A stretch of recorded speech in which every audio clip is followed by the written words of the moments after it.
Hello and welcome to another episode of my Working with Todoist series. My name is Pullein and today it's the reveal of my early 2022 Todoist setup. Now I do these videos twice a year, early and late in the year. And this time I'm going to show you what has changed from my last setup, which was in the late 2021. Reality is, very little has changed, as has been the case for probably the last 4 years. But for those of you who've been following this series for the last, I think 5 years I've been doing these videos on Todoist, you can see the transformation over a long period of time, and hopefully that will give you some inspiration to keep moving forward with your very own Todoist setup. Now, before we go any further, I would just like to say, if you do get any value from this video, then please help me by clicking on that like button below. And if you haven't subscribed to my channel yet, and you want to get all the latest tips, tricks and news on using Todoist, then please subscribe to my channel. Okay, let me take you into my real Todoist account now, and I'll show you how it's all set up early 2022.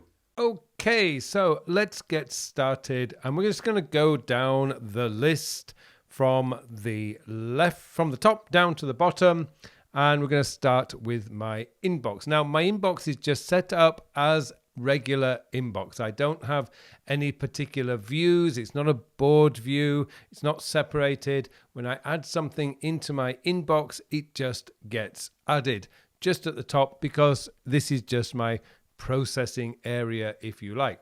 Of course, I've got my today. Now, I do organize my today in a particular way. I like to have this separated out by priority. That's just because it helps me to determine when I'm most likely going to be doing my tasks. This is not a hard and fast rule. So, for example, my P3 tasks, these are the tasks that I do in the afternoon. My P2 tasks, which of course there's none here now because I'm recording this in the afternoon. They've been done, but that would normally come up there. And then down at the bottom is mainly a lot of, as you can see here, a lot of the routines down here.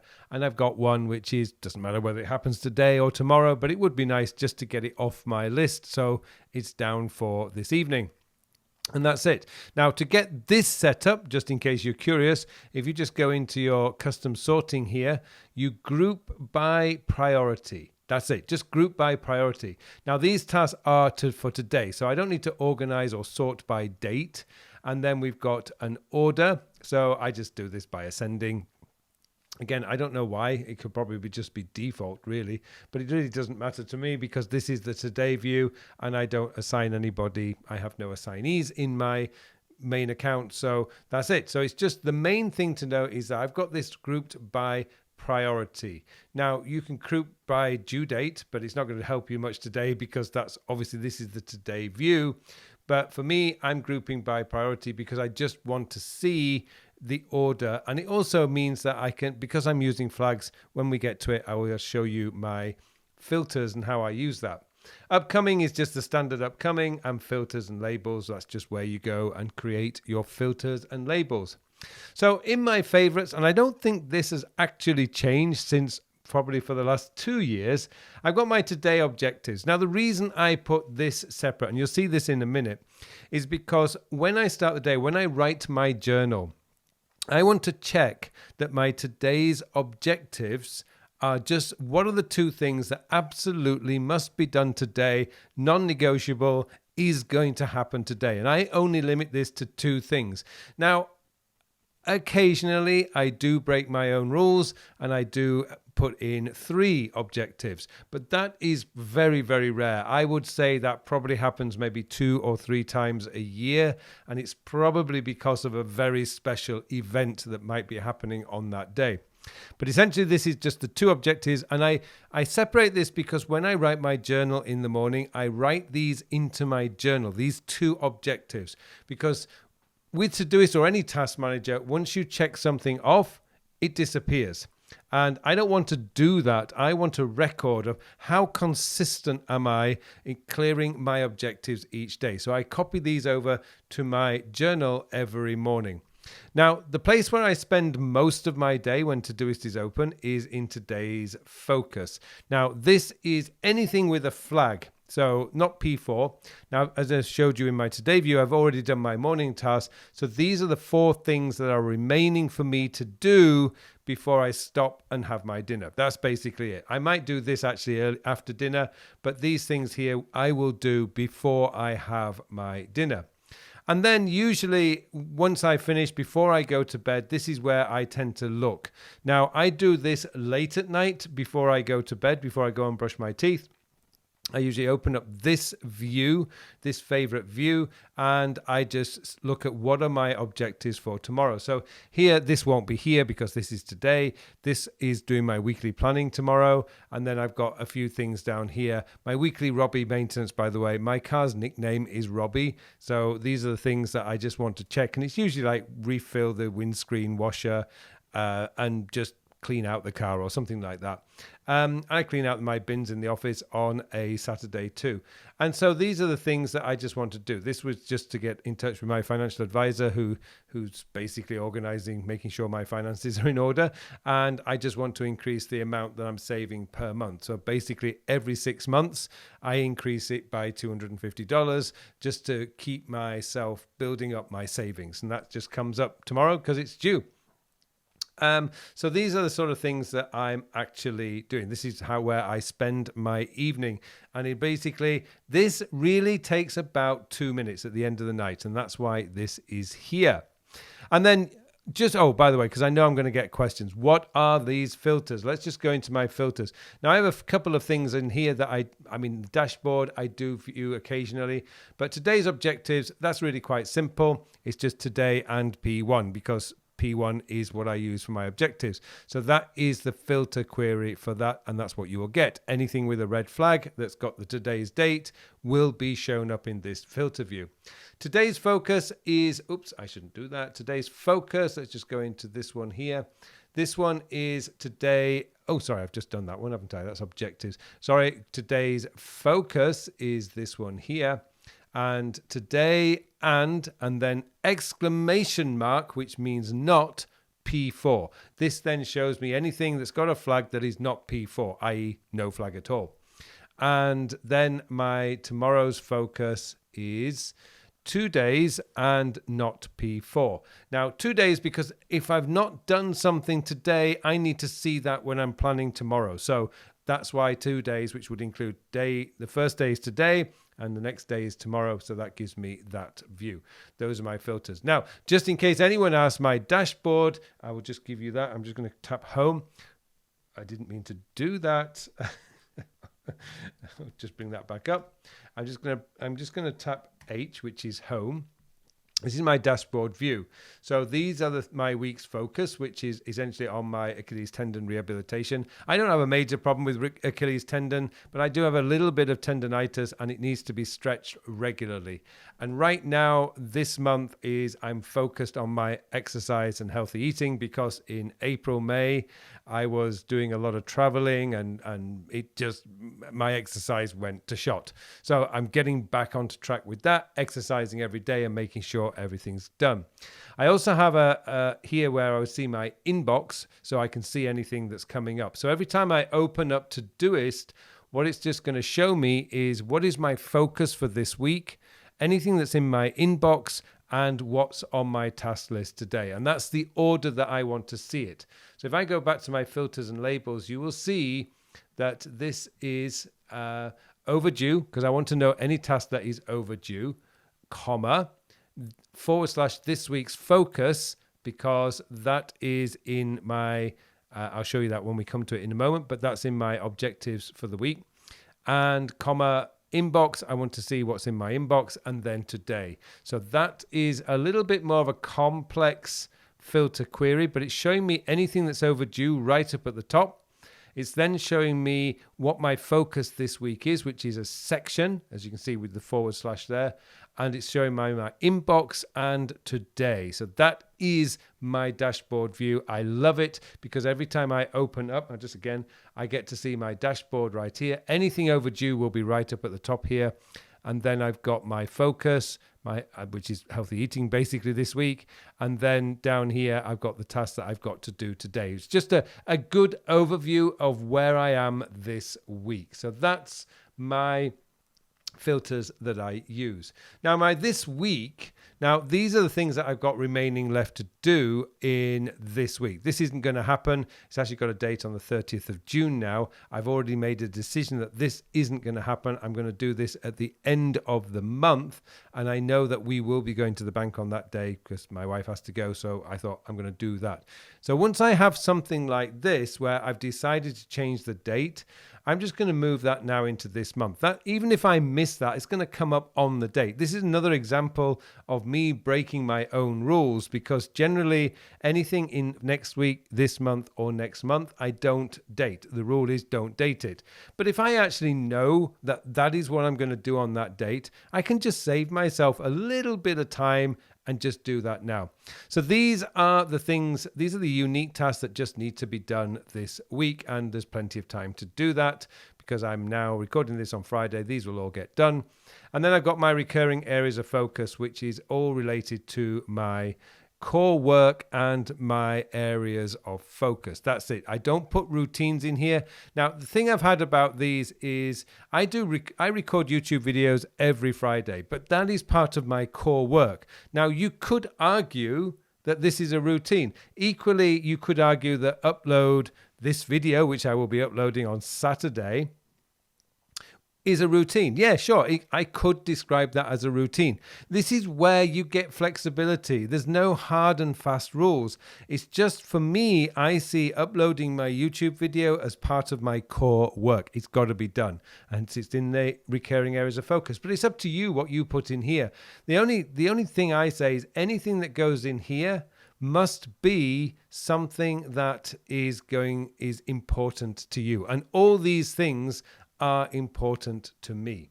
Okay, that's it. So this is generally closed all the time, because once my recurring areas of focus are set up, as you can see in here when we look at the date, these are all recurring tasks. So I don't have to worry about those now. They're set up. They'll just pop into my today view as and when they are due. And then next week is just things that I think I might do next week. Again, maybe this is something because my dog chewed my spare glasses and I need to get another spare pair of glasses. This is probably going to get added to next week because I really do need to do something about that. This probably isn't going to get done. This is something I just actually need to read. This shouldn't be there. This is Francesco Di Lesso's bento. I need to have a look at that and just play around with it. So a lot of these that are in here are not actually things that are particularly urgent at the moment. But when I do my weekly planning tomorrow, this is where I will be looking in here. Is there anything I can bring forward? Equally the same for this month. When I go into here, I can look at this and think, is there anything that I want to do? Now, here's an interesting one. Like I said before, the rule, I don't really say the guideline. That's a better phrase for it. The guideline is anything in next week, this month, next month, don't have a date. Okay, but as you can see down here, I've actually got some dates. This one actually doesn't need a date. I can order these t-shirts whenever I want. So I'm just going to remove the date here. But apart from that one, all of these, this is something that I want to get done on the 1st of July. Because it's actually I'm going to be on a break at that point, and my wife will be at home, and I just want to do that. And I'm just putting it there. This, again, is something, as I said, I know I'm going to the bank on the 30th, so it's going to be there. This one, as I say, I need to pay my tax on the 24th of June. It's this month. It's not next week. It's not this week. But I know it's got to happen on the 24th of June, so I'm saving myself some time. And I'm just going to make sure that that tax is paid. So it's going to come up even if I miss it. So next month, again, this is something, again, I've got one here which has got a date. That's because I want to start, and this has been on for a while, because I know it's Q3, which begins on the 1st of July. That's just like a start date, if you like. That's where I'm going to be starting that project. And there's a few things in there that I want to do. Long term and on hold, unlikely. There is one with a date because that one is something that I want to compare. I bought a new leather wallet on the 15th of April, and the company I bought it from is always talking about how, the things are unique. So what I've done, and I should show you this, what I did with this is I just put an image in there. Hang on, there we go. So I put an image in here. So here, day one, let's make it count. So I took a picture of the wallet there. And what I'm going to do is in 12 months' time, I will look at that and say, oh, yeah, look at the difference. So it's just a little curiosity, nothing serious. It's not really a task, but it's in long term and on hold. So there we go. There's just a few things there.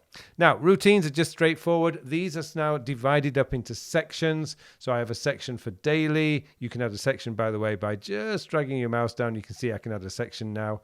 I've got weekly and I've got monthly. These very rarely change, and I don't really ever look at those except probably every 3 months when I look into it and I decide, okay, it just needs some changes just to keep it fresh. Now, one of the things that has changed is back in April, I got myself an Alexa. No, I didn't get Alexa. I got myself an Echo. And that automatically added these two projects, Alexa to-do list and Alexa shopping list. And I thought, oh, that's interesting. And so I haven't used it, as you can see, but apparently it's there if I want to use it. And who knows, maybe I was going to delete it because I don't use Alexa in that way. I'm in the Apple ecosystem, so I tend to use Siri for shopping lists. But I thought, okay, maybe one day. And this one here is interesting. I've never used it, and I probably should. But I realized that now that I've set up Todoist with Alexa, if I ask Alexa to add something to my to-do list, it's going to go into this area. Now, that's not my inbox, which is a shame, but maybe it's something I could use in the future. Purpose and outcomes, that one is basically where I keep this week's focus, this week's outcomes, and this month's outcomes. So this is just an area for me to check on a Wednesday, which is what I do. I check this every Wednesday morning, again, when I'm writing my journal, to see how I'm doing for the week, because this is where I keep my focus for the week, or the month. So I've got my this week's focus, this week's outcomes, and this month's outcomes. And it's a way of just keeping me focused on what I've decided is going to be important this week. And as I said, this month, June, is my health month. It's real focus on health. The only way I'm going to do that is to kind of brainwash myself through Todoist to remind me that these are the things that are going to be here.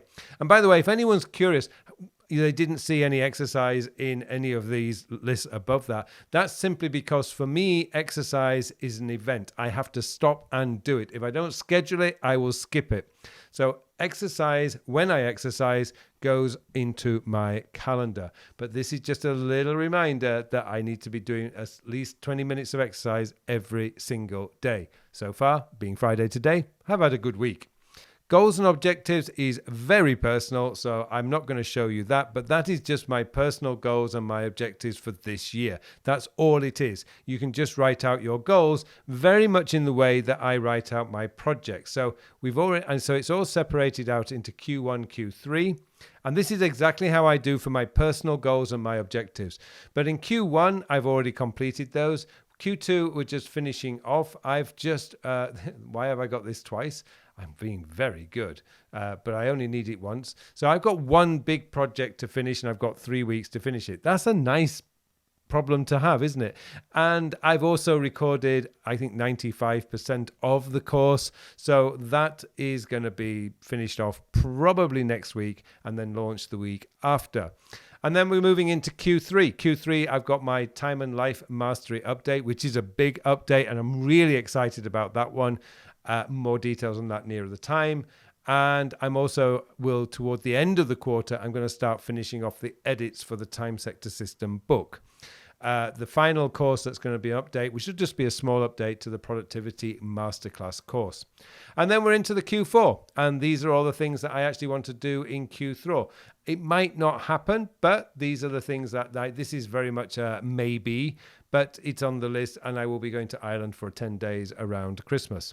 So there you go. That is how I have my Todoist set up. I like it this way. It's clean. It keeps me focused on what's important in the week. This is the Time Sector System in action, if you like. And it just works brilliantly for me because it's so fast and it just gets things moving every single day. I know exactly what needs to happen and it just gets done. At the end of the day, I do my 5-10 minutes just to make sure anything that I haven't done today is not crucial and can be rescheduled, and also to have a look and see what I've got on my list for tomorrow.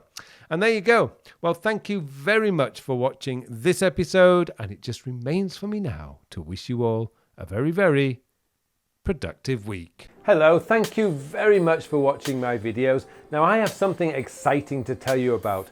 Recently I have developed a brand new time management system. It's a system designed to manage your time in the 21st century. The world has changed a lot over the last 20 years. In fact, it's actually changed a lot this year.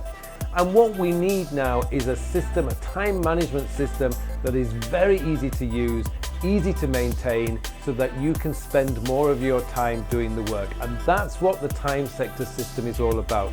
It's going to change your whole belief system about the way a time management system should work, because this focuses on when you are going to do the task. And let's be honest, it doesn't matter how motivated, inspired, or how urgent something is. If you don't have time to do it, it is never going to get done. And that's what this system is built around, getting your work done, so you can spend more of your time doing the things that you want to do.